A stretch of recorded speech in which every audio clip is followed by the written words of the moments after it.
There are 665 days until the 2024 midterm elections, and it has been Ah, a crazy couple of weeks. And to help us break it all down, joining us from Melbourne, Australia, the great Dr. Lena Rodriguez. Lena, it is so awesome to have you here.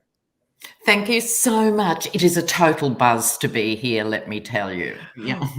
Well, It's a as I mentioned, and for everybody who's watching, this is live, and Lena is in Melbourne, where it is 4 o'clock in the morning. That is how dedicated she is to the I know, project and of it's saving Wednesday democracy. morning, so I'm coming to you from tomorrow, which is one of my special powers. That's fascinating. Before everybody else gets here, I do want to talk about that, but I just because I'm a massive tennis fanatic, I'm wondering if you're going to be Oh, going to the Australian I'm an Open. absolute tennis junkie. We've already been watching matches 18 hours a day here in the lead-in. So what an embarrassment of riches. The new United Cup was Oh, phenomenal, and it was so amazing to see one of my favorite tennis players of all time, Aga Radwanska, coaching the Polish team, getting to see, singles players playing with other countrymen, and I just loved and every bit of that. smiling. Players smiling, you Yeah, like know. enjoying themselves. And because I think there were some points on the line, but it wasn't like a career making or breaking. But Mm. now we settle down to the serious business of the first Grand Slam of It's 2023. hardcore. And my favourite thing too every year is Jim Courier comes out to commentate, the Mhm. thinking woman's crumpet, you could say. Is Dear that Jim. is that what his then you must have loved his heyday when men's shorts were like 2 inches I long. know. Who can forget those 70s They were shorts? the They worst. were ridiculous. But I could literally talk about tennis with you for the entire time, but for the Let's sake of move our on. viewers, let's not do that. Okay, so you are by profession a sociologist, which is a Yeah. fascinating field of study. And I'm sure it's come in very handy over the last several years.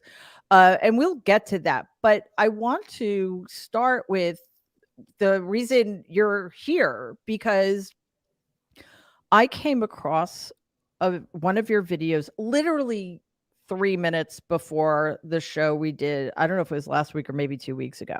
Mm. And, it you in your show, you read tarot cards about an Mhm. event or about, Yes. somebody who's in the news at the moment. And, uh, for 3 or 4 minutes in that particular episode, you read tarot cards about my fraud case against my family. Mhm. And I thought it was fascinating. Full disclosure, I'm not a tarot card person, I'm sure. but you're sure I'm a skeptic. Is that what you're saying to me? That there was something so disarming and charming and sincere about the way you went about it that I played it on the show, and everybody who was there that day was just absolutely uh enamored. Oh, so wow. That is so so cool to hear. so You here we are. And then, Mhm. I don't often get to read viewers' comments as the show's going on. So I try to catch up with them after, and I'd say 90% of them were about you and how great you are. So And that here we are. drew your attention to things. And I must send a shout out to my intrepid viewers, as we are called in this community. Yep. Thank you, guys. They really did deluge you in the best possible way, it would appear. Hi, Jen. Hi, how are you? Oh, I Good. just texted you. Hello, Jen Taub, Dr. Lena Rodriguez. Bonjour. It's 4 o'clock in the morning in Oh, Melbourne, Australia. So this is seriously, this is hardcore. So anyway, we were just talking about the video and that we love so much yes. and how we got here, but also Lena, I'm very curious to know how you got involved in tarot, but also how your show came about and what the particular spin, not spin, I don't mean that in a Yeah, negative way, but sure. Angle, yeah, whatever. Yeah. Well, it's a story, of course, 2016, right? So the Did world's something happen watching on, then? yeah, the Oh, okay. world's watching, and we saw it unfold, that this corrupt, pussy-grabbing Neanderthal became the leader of the free world. And, That's like still everyone, I was beside myself and sends chills down my spine. It's quite Yes. something. absolutely horrifying. And then I was completely obsessed. I had followed American politics broadly for decades, but this was another dimension. And I thought, I've got to find an outlet because I'm not going to have any friends left, right? Because people were going back to their normal lives in Australia, and I'm going, what about the emoluments stuff? And, what's The happening? Hatch Act. Oh my God. We should have I know. connected like 7 years ago. No kidding. So I'm consuming huge amounts of mainstream American news, and up pops on my feed a woman reading tarot cards on Steve Bannon. Wow. And it was fascinating, insightful, interesting. And I thought, wow, political tarot, that's niche. That is indeed. So I went and dug the cobwebs out of the tarot decks under my bed and sort of got up to speed, and didn't think the channel would last more than a couple of weeks. But now, over 600 videos on your uncle, the Yeti, every nuance of his presidency and the abject capitulation of the GOP, all of it. So now I'm in for the long haul. That's incredible. And Jen, it's just also a reminder how egocentric Americans are. Like the idea that an American would even know what's going on in Australia. Now, granted, I know it's not an exact comparison because, for better or worse, often Yeah. worse, as we're seeing in Brazil, what America does reverberates around the world. Like, Oh, Mary. I mean, Australia, we all know about the koalas and the kangaroos and yeah, then, yeah, right? yes, that's And very how it's instructive. summer there right now. I know. It's Yeah. of course it's summer. They're So they Australian. say, but every day's a new day here. I've got a cardigan on, like it's ridiculous. But it's also 4:00 in the morning, so of course It you're is cold. for Of course you're chilly. Yeah. So speaking of the insanity of the GOP that just continues to unfold, Jen, and I also, for our viewers, I want to point out that our friend Eugene Carroll, who is suing or has been suing Donald Trump for a quite long time now for defamation because he said, I don't know how to, I mean, they were defamatory comments. The question is, Jen, right? Can he be held accountable? Because was he defaming her in the context of his job as a government official, which I find absolutely maddening. But anyway, the case has wound its way through the courts, and now they're in DC. And you've been live tweeting it. So can you give us just a really quick update before we move on? Because this Eugene's heroism here has been unparalleled, and her tenacity and the tenacity of her legal team, part of which is my legal team, the amazing Robbie Kaplan and Matt, who's not on my team, and I can't remember. Joshua Matz. I just mixed them up. Joshua Matz, who've just been doing extraordinary work.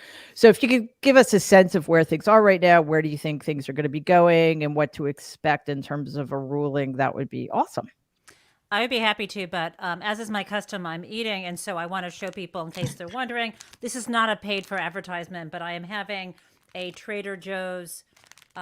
This strawberry walks into a bar for lunch. It's just a cereal bar. It's not the most nutritious. Okay. So Mary, an answer to your question, and I will keep this brief, but not so brief that it's confusing. Eugene has two cases against Donald Trump. The first one she brought several years ago, arguing that he defamed her, and this was during the time when he was president, when in response to the book that she wrote that includes some information and allegations about him sexually assaulting her in the 1990s in a dressing room at Bergdorf Goodman. This lawsuit claims that he defamed her when he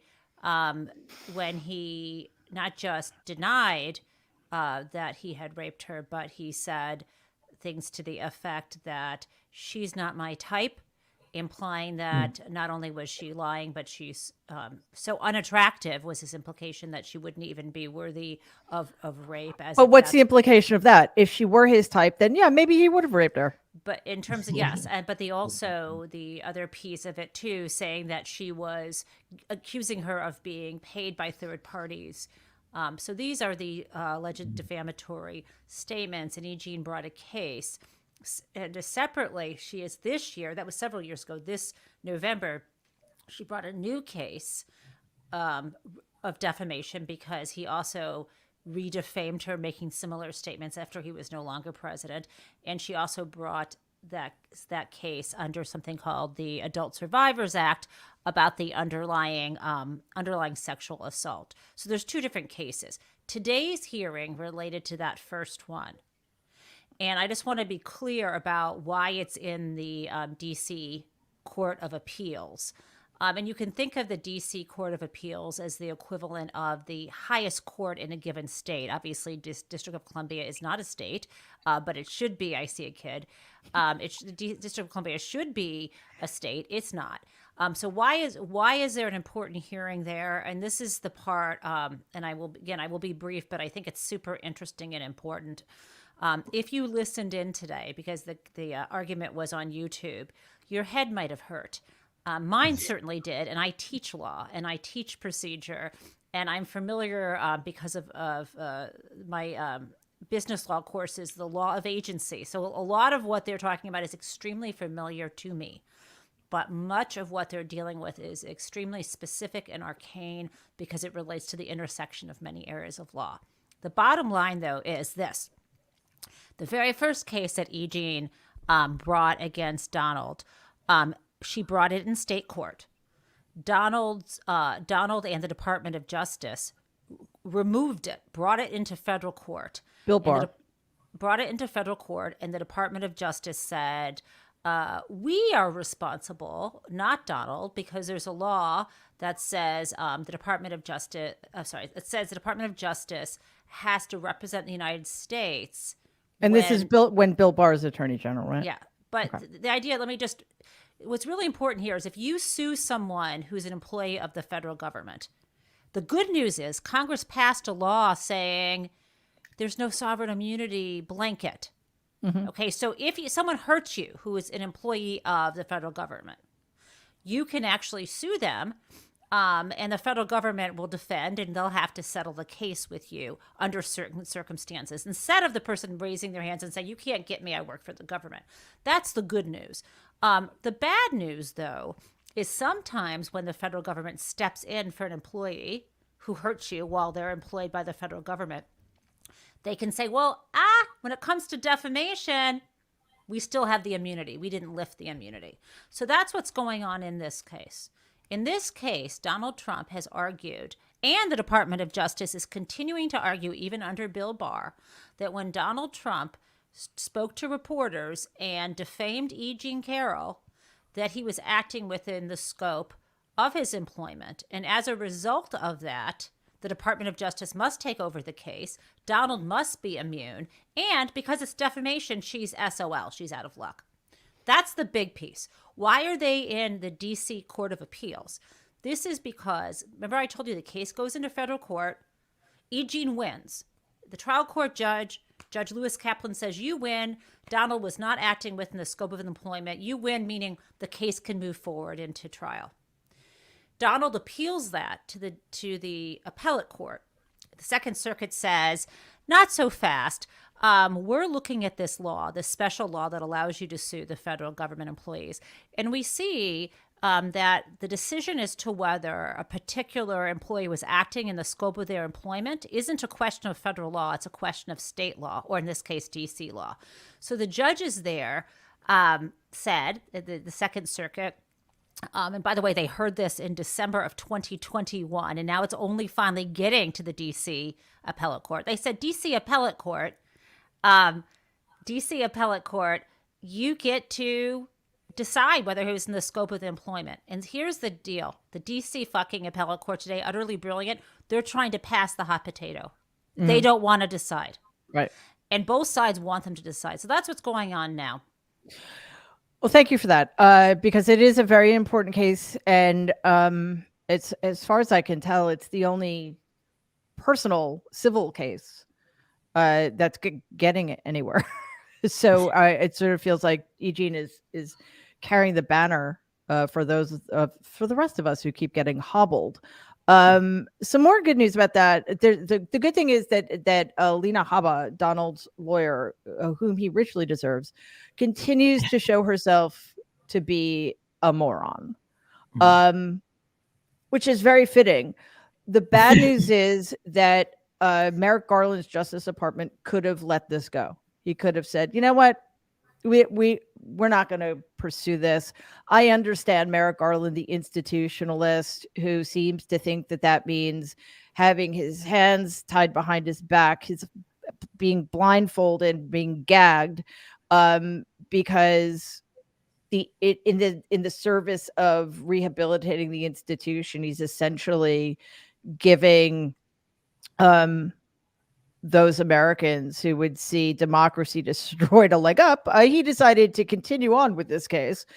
And so regardless of what happens with the DOJ, he will be forever stained with that egregious decision, because if not for that, we could be in the middle of a trial, or this even could have been resolved. Before we move on, Waj, I want to introduce you to Dr. Lena Rodriguez, all the way from Melbourne, Australia. It is Dr. Lena, how are you? I'm all right, but my camera isn't. So I want to apologize to everyone. This flickering episode, I don't know what it is. I want to kiss up to you that I've gone to Australia before, and I went to Melbourne, not Sydney, and my friends in Melbourne have indoctrinated me to the superiority of Melbourne. Yeah. So, sorry, Melbourne. Go Melbourne. I just thought you were being visited by spirits or something. It's kind of interesting. Oh, I think it's just a dying computer. I best do something about it. Yes. It's a metaphor for American democracy. Yes, exactly. The lights are going out. Yeah, on life support. We're on life support here. And Waj, before you got here, Lena was telling us about her sort of journey, if you want to call it that, or breakdown or whatever, starting in 2016, because unlike Americans, Australians and people in the rest of the world actually pay attention to what happens in other countries. And also, there's an old saying, if America sneezes, the world catches a cold. Right. So that's why we're watching, Yeah, And absolutely. in Australia's case, we followed America into every armed conflict since the Second World War. Coalition of the willing, hands up, it's bizarre that the connection we've got, because most Americans would have no idea. None. And it goes back, I remember the slogan as a child, all the way with LBJ. We were supposed to say loudly at school, sorry, what? It is so really, we're entrenched. Yeah, but it is incredible, right, Waj? I mean, we've seen this for a long time that, well, that was this really ridiculous way of putting it. We've seen over the course of both countries' histories that they've followed similar trajectories in a lot of ways, in terms of the indigenous populations and in terms of, flirtations with autocrats and, the devastating impact of Australian export Rupert Murdoch. Thanks, guys. Yeah. And also being immigrants. Dr. Lena, I appreciate it. But being immigrant countries who then demonize immigrants, there's lots of things we've got in common. When I was in Australia several years ago, my friends are well-known Australian personalities, Susan Carlin and Wajahat Ali, who are Muslims. And, icons. And so I went there, and they said, first and foremost, it's not just Australia, but I remember during the 2016 election, I was traveling, and other countries, believe it or not, closely follow our elections, know more about our politicians than many Americans. I was in Malaysia, in Indonesia, and they were sitting there looking at me, are you all going to really elect Donald Trump? I'm like, we might. I don't know. And they were just kind of like rolling their eyes and laughing. And when it comes to exporting both our democracy and human rights and pop culture, we also sometimes export warmongering. And right now we're exporting, if you will, COVID. COVID. And right now we're exporting, especially what's happening in Brazil. And I think this is important to see. I don't want to jump the gun, but we're also exporting the MAGA playbook for budding authoritarians. Mm-hmm. And so when they see America fall, they're like, oh, if America can get away with this, I could get away with it. It has a stamp of approval, because despite, even to go like in Singapore, for the past 5 to 6 years, oftentimes they kind of sniff their nose in America right now, and they're like, oh, the West is dying, it's the East. But even then, America is still the top dog around the world. As Dr. Lena was saying, we sneeze, rest of the world catches COVID. It's a situation in which, as Dr. Lena is saying all the way in Australia, oh, America warmongers, Australian conservatives warmonger. And what we're seeing, especially in Brazil right now, I think this is something that's really troubling, is on the second anniversary of the January 6th insurrection, as Bolsonaro was in Florida aimlessly walking around. Yeah, the ironies. Yeah. You can't make this up. We have his minions trashing government institutions. The difference between that and the United States was at least there was a democratic transfer of power to Lula. But who followed Donald Trump tit for tat? Bolsonaro. Who promoted conspiracy theories? Who talked about election fraud? Who followed the disinformation playbook, right? Now you're seeing MBS of Saudi Arabia. You're seeing Orban of Hungary. So this is a situation where I think Americans sometimes forget that it's not just us fighting for our democracy. What we do echoes throughout the world, and our robust defense of democracy and civil rights and standing up for women and LGBTQ and immigrants then echoes and gives hope to movements around the world who are fighting their authoritarians, all the way even to Australia, which is a freaking huge ass long flight. But I took it. It really is. It almost crippled me because I flew coach. Yeah. Oh my God. I think what this all has revealed as well, not only the fragility of American democracy, but the bizarre twists and turns of its makeup that I think many Americans haven't ever had to question. Right. So the fact that individuals can have so much sway, whether it's James Comey sabotaging Hillary or Mueller being kneecapped by Bill Barr, or Congress being held hostage with Sinema and Manchin.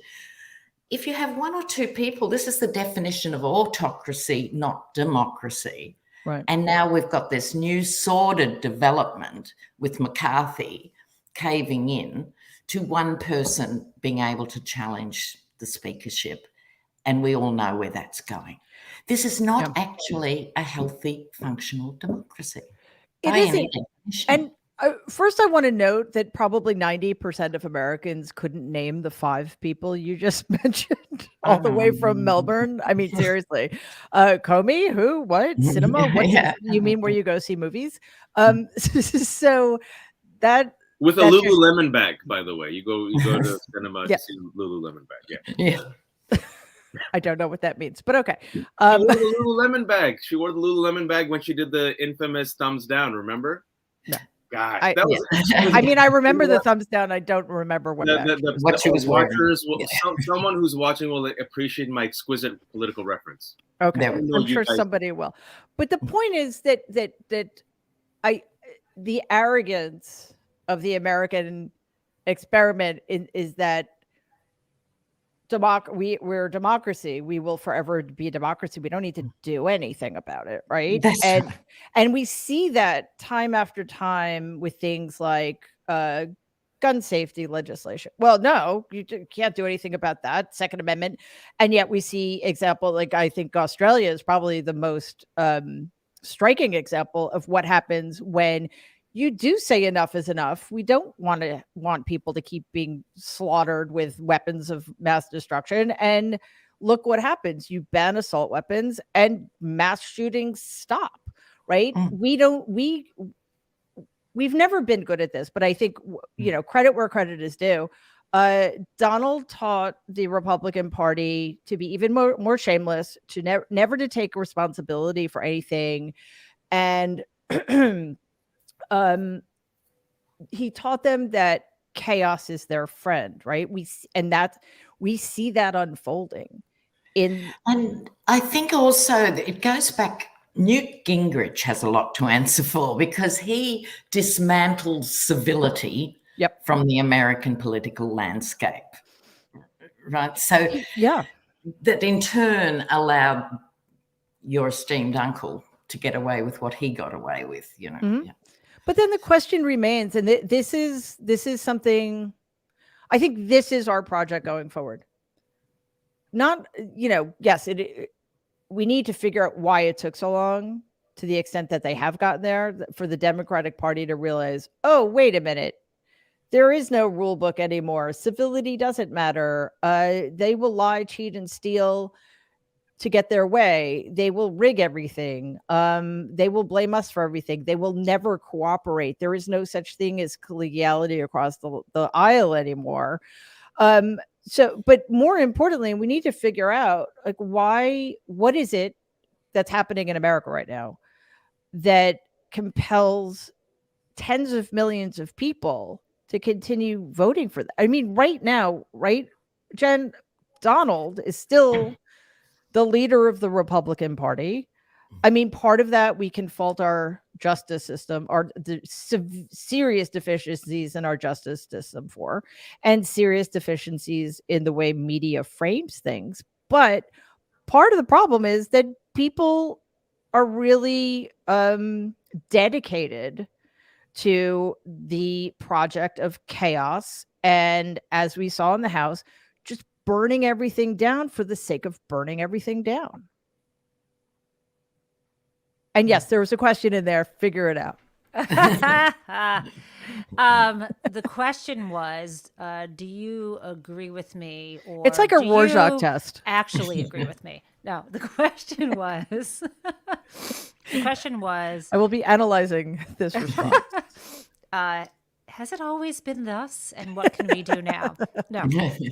So yeah, I've been thinking a lot about the role of charisma and the role of brand recognition in global politics. And I've also been thinking about the whole authoritarian strongman kind of thing. I've been rereading Ruth Ben-Ghiat's book. And Ruth, friend of the show, awesome, a scholar on authoritarians, and a great book. Everybody should read it. The book is called Strongman. And my observation, and it's interesting when you look at something with fresh eyes.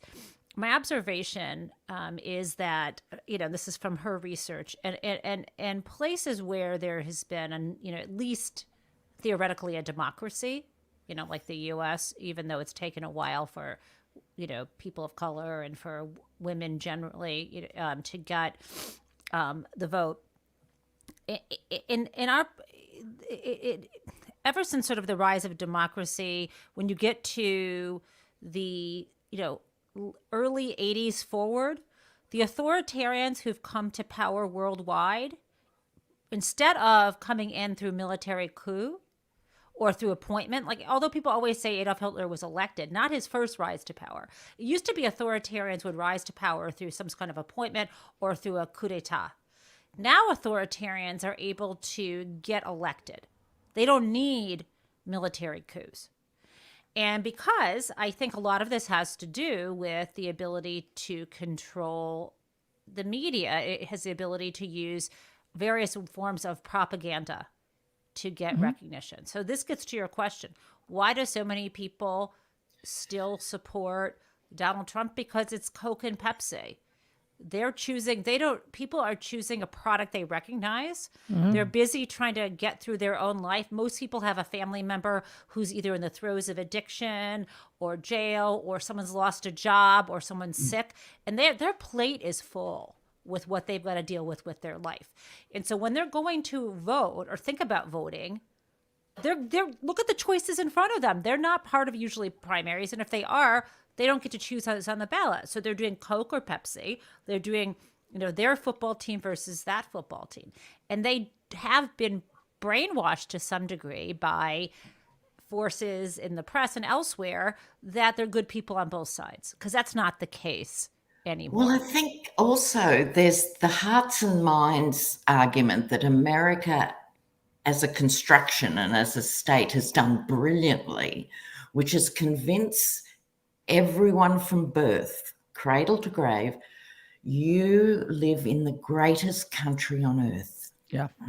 And so even if you're burying your relatives, as you were saying, from, fentanyl overdoses or COVID that you don't think exists, or preventable diseases that you can't afford to have treated, people still believe the narrative. Let me just say, though, let me just add to that. Yes and no, because this ties back to what Mary says. People see the chaos. They see the dysfunction. And that's why they're attracted to these con artist strongmen figures who say, I'm going to fix it all. Remember Donald's speech about American carnage? He created American carnage. But and believe it or not, he can still say, look, it's so terrible. Elect me again. I think yes. Exactly. And I'm an anthropologist as well as a sociologist, and it's the big man syndrome there. Yes. So people construe belligerence and loudness for strength, and simplistic solutions are immensely appealing. We must never underestimate the power that the right is bringing everywhere. That the problem is only this: if we get rid of that, we will have the society we remember and want. So it's very simplistic and hugely appealing. Yeah. I mean, I think it's actually a confluence of those two things. On the one hand, there's the myth of American exceptionalism. There is, and this, these two things, I think, three things led directly to Donald. The myth of American exceptionalism, that there was this greatness there, that there's this greatness. The failure to hold people accountable, and the failures to address, acknowledge, atone for our history of white supremacy. So basically nothing's changed. We end up with somebody like Donald. A perfect storm. Yeah. A totally perfect storm. But on the other hand, as you say, Chad, there's also this upholding the myth on the one hand and creating fear on the other. And I think that's where there's the clash. It's like, okay, how can we be great and yet so have things be so bad that we're terrified of everything all the time? It's because they're convincing people that we, meaning people who actually believe in democracy, are trying to take away everything that they believe is what is the foundation of American greatness, and it makes it easier for chaos agents to come in. And the other thing, like Lena was talking about the complete logical inconsistency of thinking that things like for example, I think that Donald he's definitely the weakest person I've ever met in my life. But the belligerence, the bragging, the lying, the getting away with the criming, a lot of people who identify with his unconsciously with his weakness and his insecurity are emboldened by that, and they think it's strength, right? And we see how this played out in the House with the vote for the Speaker of the House. We had, everybody was this quote makes me crazy, because the definition of insanity is not doing the same thing over and over again and expecting different results. That's not the definition of insanity. Anyway, that's a legal term, but the truth of the matter is that that's right out of Donald's playbook. You keep doing the wrong thing. You keep lying. It's a war of attrition. It's just a war of McCarthy. Like, we look at McCarthy, Waj, and we see this just weak, pathetic. I call him a an invertebrate without an exoskeleton. You know, I was calling him Primordial Ooze, but Primordial Ooze served a really important purpose. McCarthy doesn't. He's a total sellout. In his mind, he was thinking, I got this. You know, look how many people are supporting me. I'm going to keep going because I know. And guess what, guys? He won. So Waj, it's working for them. I mean, in a way, it is working for them, but at a cost of both their own perceived power and at a cost to American democracy, right? They don't care about American democracy. They do not. And so there's something that you said that I think is important in just tying some of these threads together, that one of the reasons why this is allowed to fester, if you will, and Jen was mentioning the football analogy or Coke versus Pepsi. We saw the framing also this week, which was mind-boggling to me, in that you saw our press and our colleagues who know better, especially after 7 years of Donald, they said, the extreme members of the Republican Party are hijacking the GOP. And I'm like, wait. So you're now saying that there's a moderate wing? No, they're all extreme. That's the situation. And so when you create this illusion, this narrative, this perception, this story, that look, it's both sides, and this is how they play the game, and it goes tit for tat, left versus right, Lions versus Packers. That's a football reference, Mary. Lions won, by the way. Congratulations, Jen. Thank you. It's a situation in which you deliberately confuse the American people who are not as adept and astute as Dr. Lena Rodriguez, who are working 2 jobs just to stay broke, who know the stat line of a Lions-Packers game more so than they know their own local officials, right? And they say, this is perfectly fine. This goes back and forth. And when the institutions fail, or rather, I would say the institutions work exactly as they were designed to work for the rich and the wealthy and the white, people say, I have no stake in this. Who am I? I'm a nobody. What can I do? I'll only hope for the best. I'll pray. I'll tap out. But the Republicans, in my opinion, have deliberately invested in these myths, the myths of American exceptionalism, and that myth of American exceptionalism is tied directly to the myth, fragility, and weakness of white supremacy, which is that America is a special country blessed by God, given onto the white man to purify, manifest destiny, baby, to elevate. And then you mix it in with the Christian gospel of Christian nationalism. It is our birthright to make this the kingdom of heaven. And as such, those who try to take away this purified vision, whether they're women, the feminists, the gays, the immigrants, the blacks, the Muslims, the X, Y, and Z, they're the enemies. Yep. And as such, we must be against them. So that explains why there's been this perpetual, this tug of war, where it's a great saying is, if you've been in power your whole life, equality looks like oppression, which is why these people like Donald Trump, who is their avatar, right? Who is the representative of rage, is so weak, because fundamentally they are weak. They're terrified of their own shadow because their shadow is black. So when you kind of, I think Jen was saying it was the early 80s. Well done, Waj. It took me a second. Yeah, thank you. See, this is why you pay me the big money. If this is money, it's a falafel sandwich in LA once in a while. Only one falafel. But, as Jen was saying, the early 80s, it goes back to the Southern strategy, taking to us where we are right now with the GOP. They realized, we have this myth. We have this fear. We have white supremacy. Let's use the Southern strategy, play the race card, get enough whites on our side as this country is finally moving towards racial progress, right? Yeah. They thought they could control the monster. Trump comes in, says, I don't care. I only care about myself. I have no decorum. I don't care about any institution. I'm not even going to pretend. He blows it up. The monster now runs the party. The monster is represented by the 21 Republicans who are willing to hijack the GOP and the 118th Congress. McCarthy not only concedes his power, Mary, to the point where he is an amoeba, and you're right, I just respect amoebas because they're useful. The 118th Congress now, and this is what people aren't talking about, those 21 people, those 21 Republicans are annihilationists, Mary, who do not care about government. They haven't really followed up on these people. I did a piece on them. They don't believe in the government. They want to abolish the IRS, abolish income tax. They want to abolish government institutions. They want to make it easier to fire government employees. You have given annihilationists the keys to the kingdom. You have brought in arsonists to the House. And so why I say ultimately it's, yes, we can sit there from one perspective and say, okay, he won. Sure, he won. But in an election where it should have, the only question we should be asking is, How big will be the Republican wave? This dude has a slim majority of 4 votes. It's the weakening of the GOP. And we called this 7 years ago. Ultimately, when you have an authoritarian or a fascist, and I'll finish on this point, you know through history, it fails. Fascists turn on each other. The problem is they burn the rest of us as it's burned.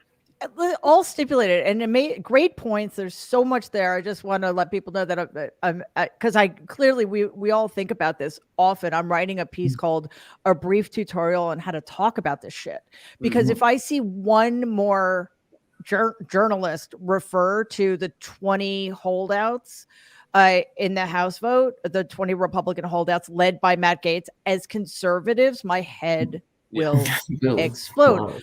But when I say he won, I mean that in the narrowest possible sense. He won in the only way that matters to him. He is Speaker of the House. That won't be changed. Hopefully his margin will go down to 3. We'll see what happens with what's his name. I don't even think that George whatever is his real name. But I think what we're seeing unfold too, and this happens in cults and right-wing movements, once they get a taste of power and they're now 2 rungs, 4 rungs, whatever rungs into the system, it becomes competitive. Who can be more outrageous, more right, and they just keep drifting. That's why there's no center. Can I ask you a question? DeSantis and Abbott. I'm sorry, what? DeSantis and Abbott right in front of you. Trump. Yeah, exactly. Can I? So I'm really curious. You say the word cult, and I'm really interested in cults. And as Jen can attest, we've watched far too many documentaries on Nexium. I want a new cult documentary. Yeah, we need new. Please, in the comments, tell us. But cults make sense to me because they're closed systems, and I understand how they operate psychologically in terms of. We don't need to get into what cults are, but what I have a harder time understanding, even though I understand that information is incredibly siloed, people who are in the cult of personality that is Donald Trump live in a free and open society. So it makes less sense to me that because these people there is something wrong with their level of dedication. And that's the part. I mean, I get the racism, I get with the white supremacy. I'm talking about the fact that there is literally nothing this man can do to there is no to turn his base off. And I'm having a very hard time understanding that part of it. Yeah, and I don't think there's a single explanation for this, because on one level, no matter what discipline we come from or whatever, it's still hard to understand how someone would believe a New York real estate mogul would really get your life as a steel worker in the Rust Belt, right? Who's not even a mogul, but there's this fundamental disconnect from the beginning, okay? And then it gets worse because with the dumbing down of education generally, and the public education system has been starved for so long, and now it's getting radically worse. We're seeing book burnings and the takeovers of schools and so forth. Teachers can't teach science. So you're getting this mass dumbing down, which historically is a prelude to other things. America got great by investing in people and their brightness and the energy, again, of migrants, because I think there's a misunderstood thing here, which is seeing migrants at the bottom of the social chain. We forget how many migrants are at the top of the intellectual game in science. And we have this really unbalanced view of what makes a country powerful, great, clever, innovative, cutting edge. And it's been so distorted. They're literally going back to flat earth stuff. That is not good for any country, let alone 360 million Americans. And this has to do also with the language issue that we were talking about, that is hastened by a media that seems incapable or unwilling to draw the lines that need to be drawn. Brian, Hey, both. Cub reporter from the White House. Welcome. Hey, good to see you guys. Sorry, I got stuck in a board meeting. I hate those. The fun never stops, does it? Yeah. Brian, as you know, our awesome guest today is Dr. Lena Rodriguez, all the way from Melbourne. And yeah, it is a bit unnerving how many forces seem to be in place that are hastening the slide that seemed invested in ways that I didn't see coming, in ignorance, you know, and in the turn against professionalism. And Brian, as a reporter who's been at the White House for a long time, you know, you've seen this firsthand, that this, what was once a prestige position, like it was an honor to be a reporter at the White House. At the White House, it's now handed off to reporters, to use your term. That's and why? I guess is one question. Cheap. Look, it's because it's cheap. It is. It's cheaper. You have fewer and fewer companies that own most of the media, and boards are responsible to the shareholders only care about profit. So it's far easier to hire someone straight out of college and boot them out. I mean, there has been a complete turnover in the White House press corps, with the exception of a handful of people, including me, since the end of the Trump administration. They're younger, they're more ignorant, and they are quite honestly more elitist, and they think they're part of the system, like that they're in the in club. So instead of holding government accountable, which is what their chief responsibility is, they find themselves holding the press, you know, accountable instead of the, you know, so we kowtow to the administration rather than holding the administration accountable for what they do.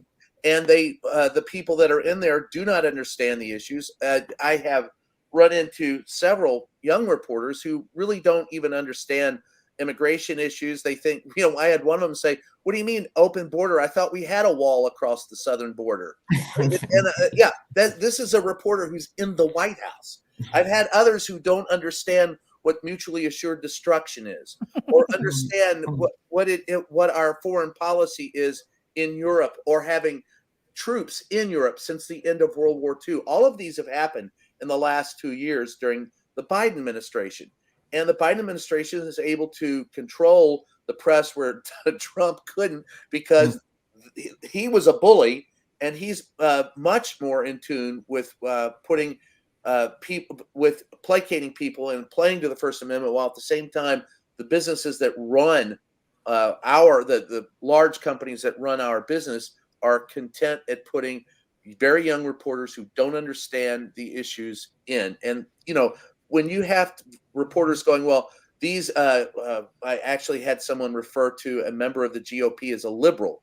You know, I'm going, there are no liberal members of the GOP. Now there used to be a liberal wing of the GOP, but today it's right, far right, and extreme far right. And this isn't politics, these are facts. So the inability to recognize facts is one of the chief problems that we have in our business, and it's not going to clear up unless we, as I've said before, bust up the media monopolies and put people of experience back in the White House. Or at least some onboarding training. Well, you know, some of that is good, Jen, but you know, you really do need some life experience to cover the White House. It's not just the issues, it's being out in life and understanding how stuff works. How do you know, I have seen PTAs that are more effective than Congress, and yet the congressional reporters seem to think that this is the be all and end all. This is how government works.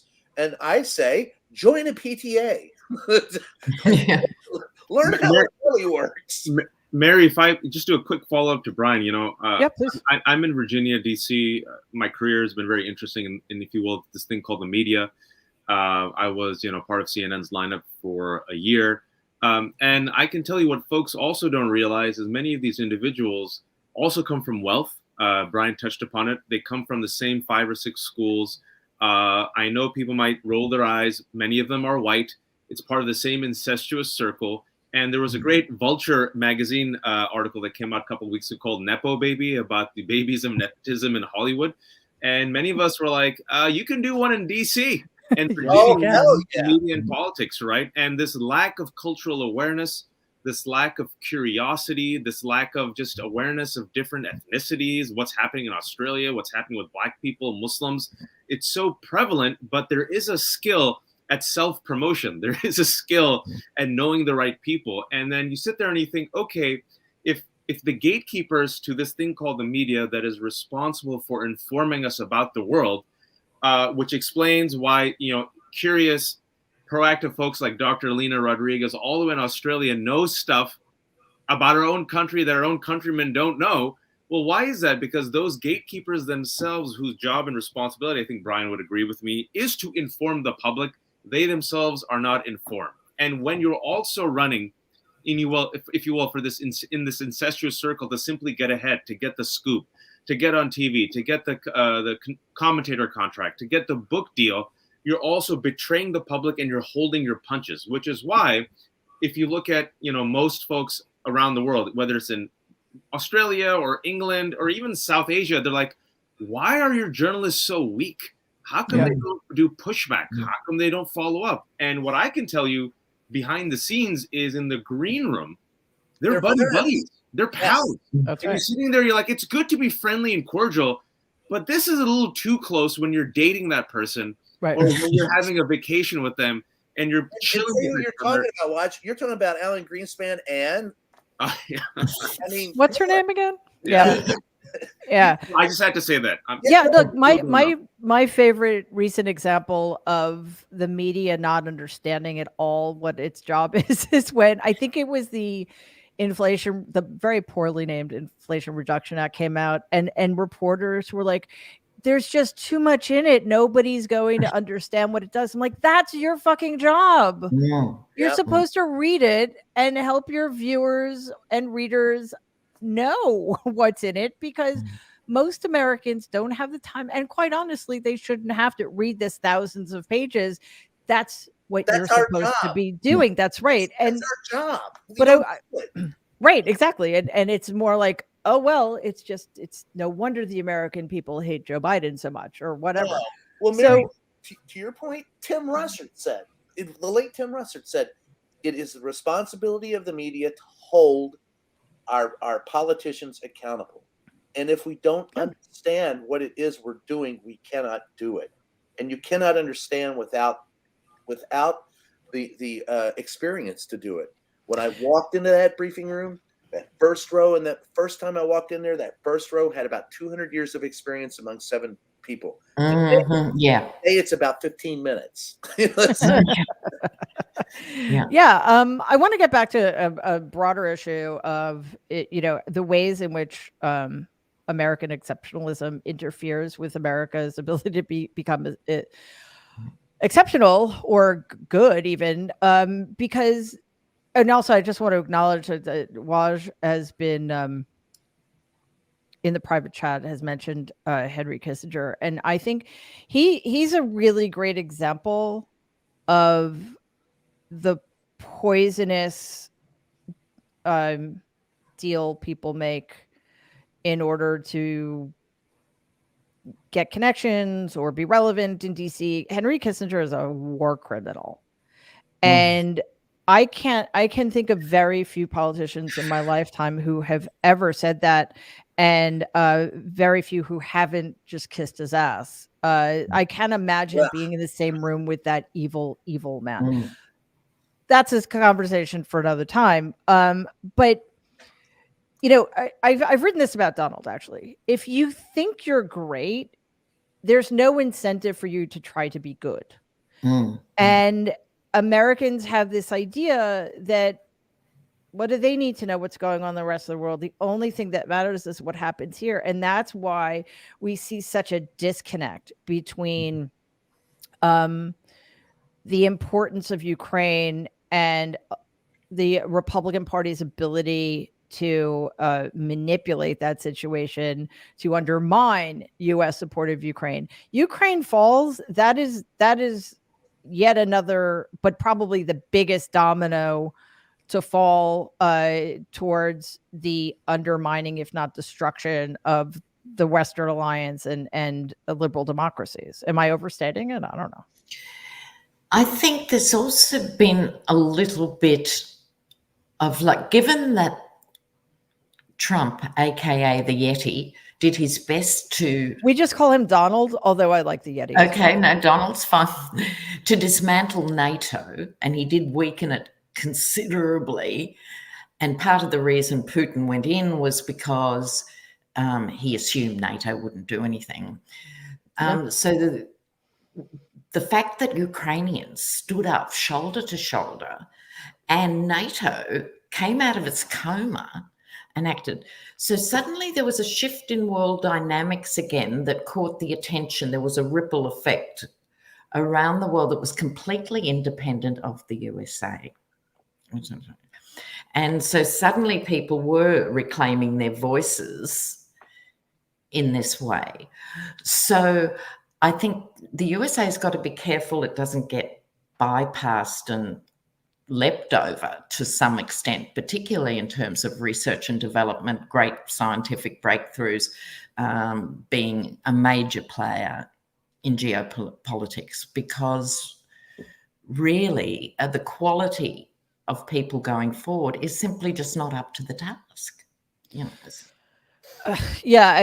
I something that gets really unacknowledged or minimized is the disastrous situation the Biden administration came into or inherited, and the extraordinary work the Biden administration and the Democrats have done to restore, to the extent that it's possible in such a short amount of time, America's standing in the world, to strengthen NATO, et cetera, et cetera. I mean, I think the approach to Ukraine, though not perfect because nothing's perfect, has been extraordinary. But here we are again after 2 years, when some people are just like, well, you know, I had a Democratic representative for 2 years and it's time for me to vote for a Republican because why? Who knows? It's just, that kind of flippant, unserious approach towards politics is also one of the problems, because now, Waj, we have a slim majority in the House, which may save us that it's a slim majority and not the 30, 40, 50, 60 seat majority the mainstream media was predicting. But even if they don't accomplish the kinds of destruction they want to, they clearly want to. And it's not just the Matt Gaetzes. It's not just those 24 people. It's all of them. There's no right, extreme, really extreme. They're all really extreme. They are insurrectionists, they are seditionists, they are fascists. So, let's not pull punches about this. So, but even if they don't achieve their end, Waj, they are using language and making threats that yet again serve to undermine us in the rest of the world. We're talking about the debt ceiling, we're talking about the rules changes and things like that. We're talking about also investigations of law enforcement. We're talking about weakening the ethics committee. We're talking about Kevin McCarthy's concessions, including putting annihilationists, I just call them annihilationists now, on the rules committee, right? And the rules committee is a very important, influential committee in the House that helps set the agenda. That's what they wanted. Yeah. And so with this slim majority of 4 votes, McCarthy knows he has to placate the 21 extremists who are willing in front of the entire world to not only hijack the 118th Congress, but also their own party. And they have McCarthy and the party by the you-know-what, and they're willing to squeeze. And these individuals, like I mentioned, if you just follow them up for a second, a majority of these 21 Republicans voted not to certify the 2020 election. A majority of them believe the big lie. A majority of them promote the white supremacist replacement lie. A majority of them believe in the deep state. A majority of them have openly said that they want to shrink the government. And, it's this famous, terrible quote from Grover Norquist in Anti-Tax Crusader, right? He said, I don't hate the government. I just want to shrink it to the size where you can drown it in the bathtub. That doesn't sound hateful at all. Yeah, it's totally normal, right? That's the direct quote from it's a Reagan. Reagan to Norquist. But Norquist is the one who they kind of quote Yes. as popularizing it, and Norquist as an anti-tax kind of rhino establishment Republican. But these guys, they don't want to just sink the government. They want to blow up the bathroom, the bathtub, and then anyone who's left in the house, they'll take their AR-15 and shoot them.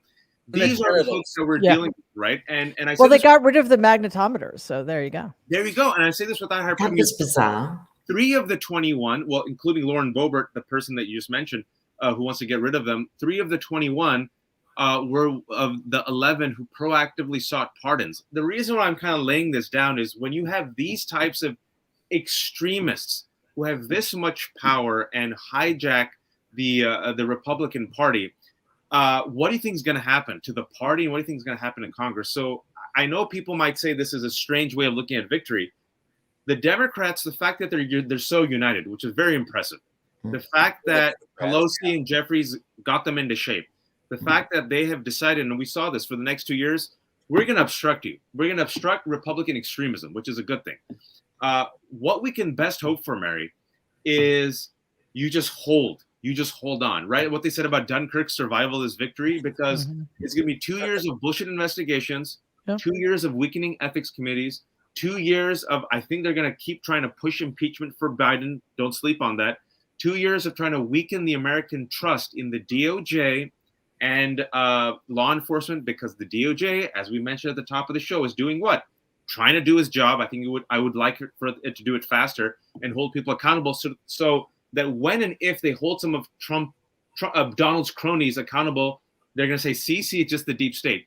That's the damage that will be done to America. And I think the damage that will be done to Congress, my hope is, if you look at what Gingrich did, because this is a remake of what Gingrich did in the late 90s, but on steroids, it ended up weakening Gingrich and the Republican Party and led to the if you will, the ascendancy of the Democrats, because the American people also want Congress to pretend that they're doing something for them.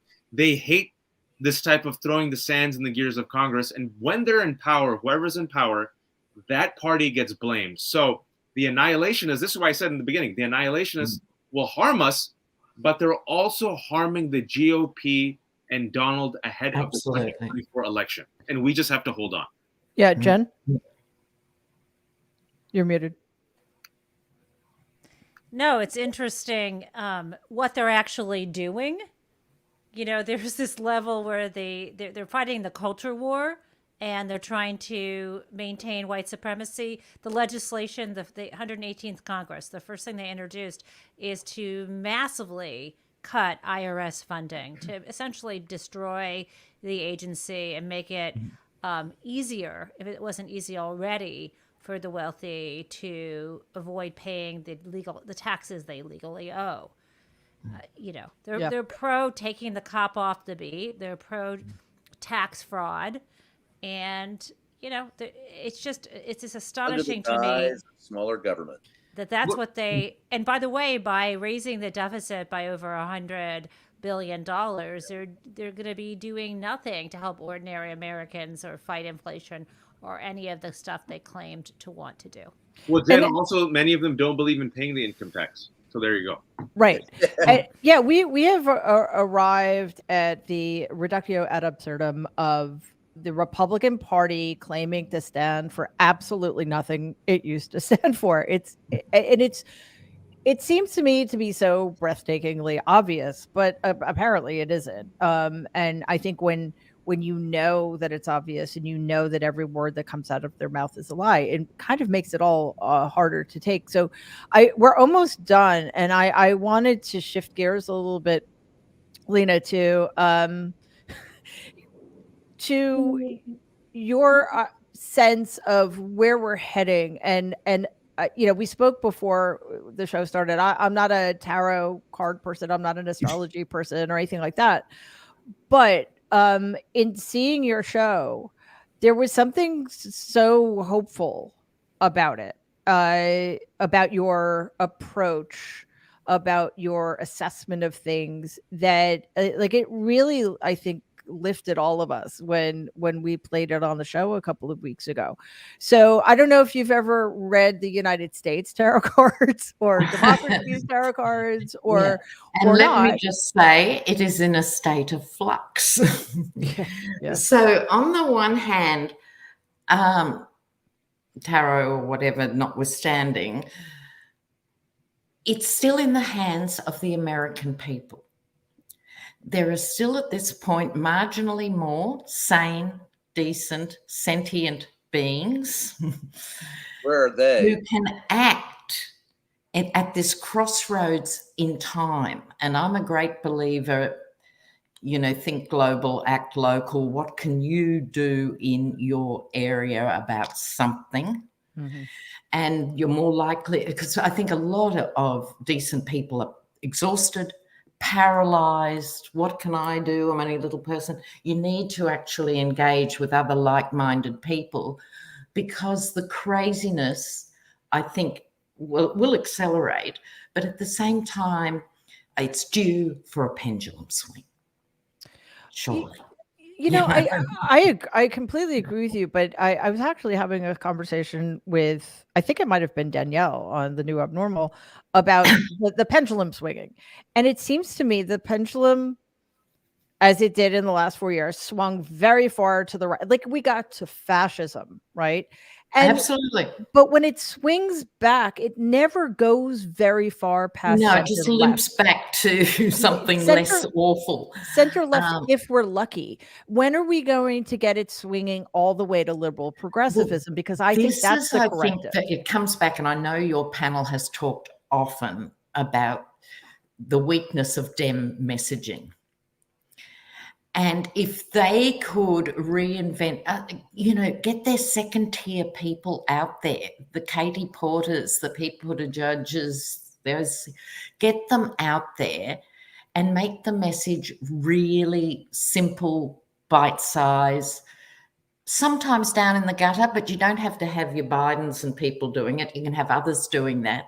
But speaking to people where they are at.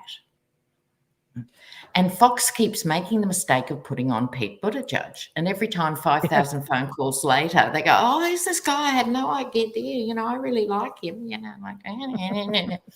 And he gets flack from higher up Dems for going on Fox. Do you see what I'm saying? Yeah. So really, Dems have to get out in the heart. And they did a good job,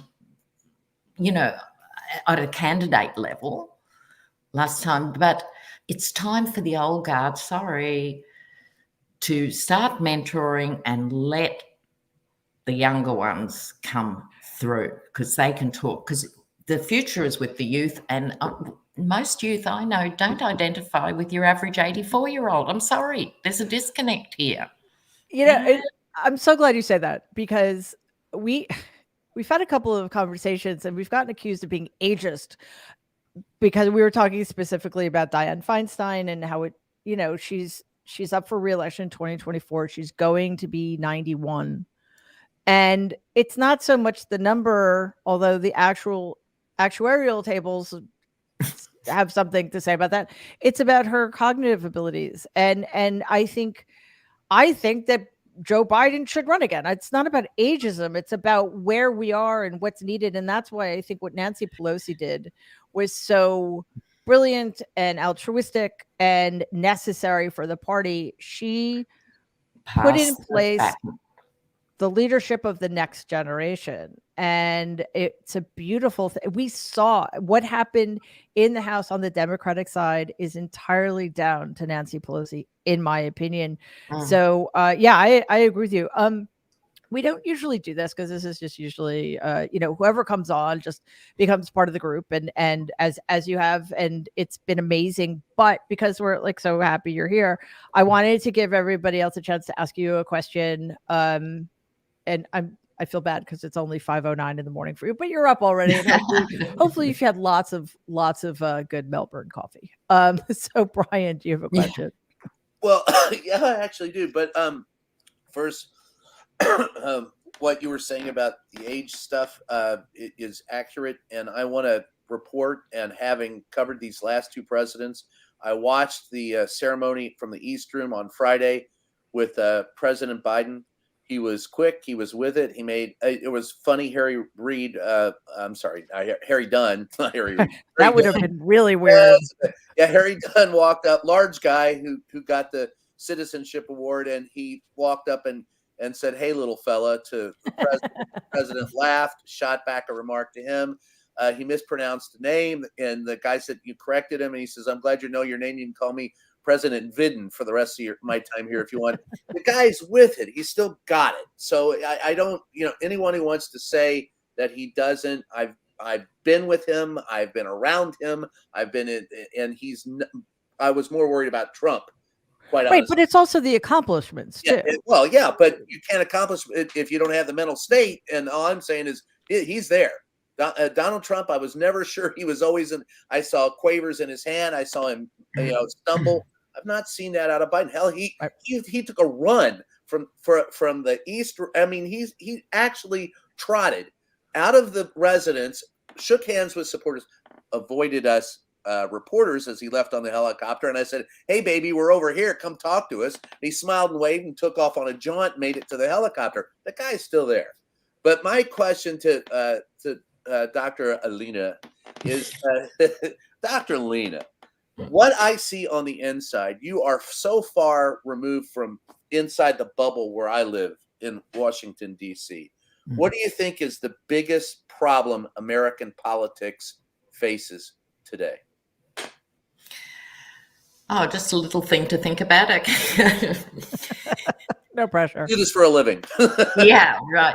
No, I think that for a country to survive and progress, it has to be able to reflect on its own history and behavior. And I don't think America's there. And I think it's a million miles from there, generally speaking. So that requires leadership and vision to make it crystal clear for people there are other visionary pathways to be part of. But you can't do that if you're carrying your history on your back. So it comes back to race issues and the fundamental situation, greatest wealth disparity in the world, to make average people get that. And then the quick follow-up to that is when Biden said on the international stage, I think it was the G20, when they said, "What happened to America?" And he goes, "America is back." And the question was, for how long? Internationally, is that still the question? How long will America be back? Is there still that overwhelming fear from what you see? I think people are more optimistic, certainly, than they were before Biden got elected. But I think there's that old saying, fascism will come to America wrapped in a flag, holding a Bible. Who was it? Sinclair Lewis. Yeah. That is still not only there, but it has a bigger voice than it's ever had in modern history. So that needs to be addressed. The whole secular thing. Excuse me, more people should, actually read the Constitution, which is shockingly short. I'd put off reading it for 40 years because I thought it was this epic. It's not much. No, not much. They were very pithy. And half of it needs to be thrown out, but that's a different. Different. You put a shrimp on the Barbie for me. I so will. Yes. Wash. On the flip side of that, you said, America sneezes, the world catches a cold, or in this case, COVID. But in my travels, I've also seen that people still in a strange way admire America, or the myth of America, or the story or the hope of America. With the present reality and our present dysfunctions, what is it about our country, if anything, that still gives you hope for America and what America can be as a model for the rest of the world? Oh, I think that's a simple one. Thanks, Roger. In that America's always been bigger than the sum of its parts. It's an archetypal beacon, right? Mm-hmm. People crawl over broken glass to get there and get shafted. So it has this resonance with core concepts of freedom. despite lived experience of many. So as long as it holds that, it can still be something for other cultures, nations and people to aspire to, because if you were sitting in an Iranian jail being arrested for protesting or something, of course, the symbolism of America is huge. So I think that's the strength that America brings to the table. The point is, I think the party members and the political class have to earn that or earn it back. Yeah, that's I totally agree with that. Jen? Well, everyone's asked you really good political and sociological questions, and I'm not gonna ask you to look at the cards for me. However, I wondered whether you could help predict for me how well my interview with Mary on March 2nd on Booked Up will go. Mary, have you marked your calendar? Because you are 1 p.m. March 2nd. I just want to put a little context here. Yeah. Jen started a new excellent podcast called Booked Up, in which she interviews authors of nonfiction books, which shockingly I've written a couple of. And she didn't ask me to be a guest. The show started a couple of months ago. She did not have me, and when I brought it up, she said, "Oh, I'm backlogged. I have so many people I'm going to be interviewing. I haven't even thought of interviewing you." So no, Mary, she's waiting to build an audience, That's so true. she can launch you at this I higher can see level. Waj turning off his mute. I just got casually bumped over lunch. So I was looking forward to my. Hey, I've never been invited. And Jen's like, "Oh, by the way, you got bumped for some, I don't know, some big shot. You'll come back later. Bye." And I'm like, "Okay." So that's the context. Is it in my calendar? It's in my calendar in pencil. Just in case. Well, because you're gonna erase me. I know it. I'm prepared. But anyway, continue with your question now that yes, we have. But the real question is, what's going on in Australia at the moment? I just saw that maybe the earthquake could be felt, the earthquake from Indonesia. Are you doing okay? And there was some flooding. I'm just checking in. Look, it's a big continent and there's always stuff happening. Yeah.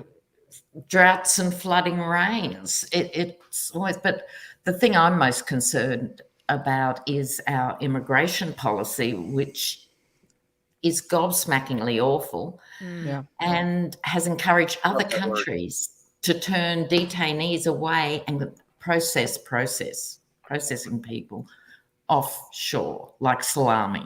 It's just disgusting. So that's my overriding horror at the moment of what's going on here. But it is improving, active state, under this Prime Minister compared with Scotty from marketing, who we had before.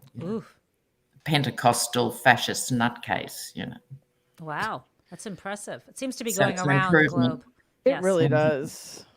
It really does. It too often feels like we're on the brink, and we've experienced that here. In the last several years, every election is the most important election of our lifetime, and it's never hyperbole. It's always true. But just because it's true doesn't mean it's not absolutely and utterly exhausting and unsustainable. So it is therefore always a joy, and it's always bolstering to come across somebody halfway around the world who believes in the good and has hope, who has realistic hope, and is willing to talk about the hard stuff, because we can't pretend, we never want to bring people down, but the fight isn't worth very much if we don't know where we stand, right? Yeah. And sometimes it's hard to hear, but we're so grateful you're here. And if you have anything you want to say in closing, I know you've given us so much time and it's early, but again, it's been awesome. No, I'd really just like to thank you Mary, for having me on. And I'm delighted to have been on a Nerd Avengers panel. It's a highlight, So thanks, guys, all of you. Well, you're officially an honorary Nerd Avenger, and that means you'll just hear from me more than you want to, probably. Do I get a tattoo? We haven't Wait, gone. don't tell about the tattoos yet. That's a secret. Yeah, that's a secret. Where? But if you could, because we're gonna end now, and so if you can let people know where to find you, where to follow you, that would be great. Yes, so it's Lena at Tarot Down Under on YouTube. Any variation of my name or that will get you there. All right. Join the other intrepid viewers. It's a wonderful community. Yeah, I think it would be a really fascinating crossover, as it has been today. So to Brian Karem, Wajahat Ali, Jen Taub, and our awesome guest, Dr. Lena Rodriguez, sociologist, anthropologist, which I didn't know, and reader of tarot cards, which is also a fascinating way to something for everyone in there. Listen, exactly. There is something for everyone there. So thank you, Lena, and everybody else, my nerds, for everything you do. And for today, everybody can catch the show, youtube.com/Politicon. We will keep you posted about new episodes coming up. And in the meantime, please stay safe and be kind. Bye. Cheers, everybody.